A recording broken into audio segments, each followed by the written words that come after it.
daily devotionals for November 11th. And today's scripture will be Judges 7, verses 9 through 21. I won't be reading all of it, but some of it. And I want to say this is Veterans Day. And, you know, it's a time that we honor all military veterans, whether it was peacetime or wartime. It's a time that we honor them. And I know some of the guys I know, they look forward because a lot of restaurants give out, you know, free meals at that time. And I think it's a way that they honor our service men and women, okay? But I want to share today what I think is one of the greatest battles in history in the Bible. And it's just one of them. The greatest one, Battle of Armageddon, that is yet to come. But this is just one, and it's Gideon. So I won't be reading all of it, but verse 9, it said, "It happened on the same night that the Lord said to him," to Gideon, "Arise, go down against the camp, for I have delivered it into your hand." Now there is a promise that Gideon has. However, you know, Gideon was doubtful, and we oftentimes are as well. Verse 10, "But if you are afraid to go down to the camp with Purah, your servant." So that's what they did. They went out to spy out the land. Verse 13, "When Gideon had come, there was a man telling a dream to his companion. He said, 'I have had a dream. To my surprise, a loaf of barley bread tumbled into the camp of Midian, and it came to a tent and struck it so that it fell and overturned, and the tent collapsed.'" So that was this man's dream. Now Gideon and Purah are listening.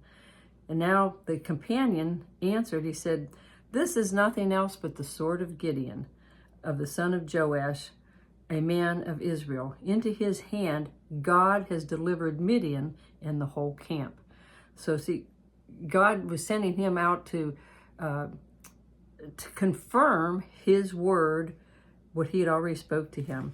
So verse 15, Gideon comes back and he tells them, he said, "Arise, for the Lord has delivered the camp of Midian into your hand." So he's giving them confidence. And so he told them they would divide into three groups. Remember, he only had 300 men. He started out with like 32,000, and now it's narrowed down to 300 men. And they broke up in groups of 100. So he said, "Put a trumpet into every man's hand with an empty pitcher and torches inside the pitchers." In verse 18, "When I blow the trumpet," okay, they're going to follow suit. He said, "I and all who are with me, then you also blow the trumpets on every side of the camp, the sword of the Lord and of Gideon." That's what they would call out, the sword of the Lord and of Gideon. So they blew the trumpets, they broke the pitchers in their hands. And as they did, well, it brought fear and confusion into the camp of the Midians.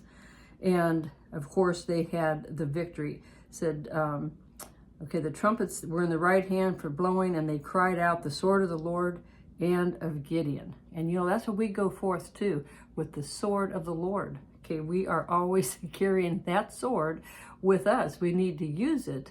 Oftentimes we shy away from it or we forget it, but that's how the enemy can defeat us.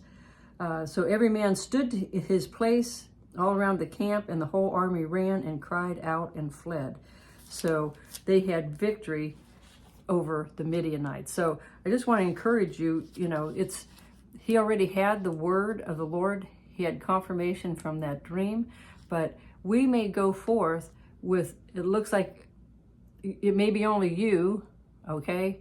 But if you have the sword of the Lord with you, okay, and you go in the confidence, which he had, you go in the confidence that God is with you, okay? He is with you, he is for you and not against you, and you will defeat your enemies, okay? It may not look like many.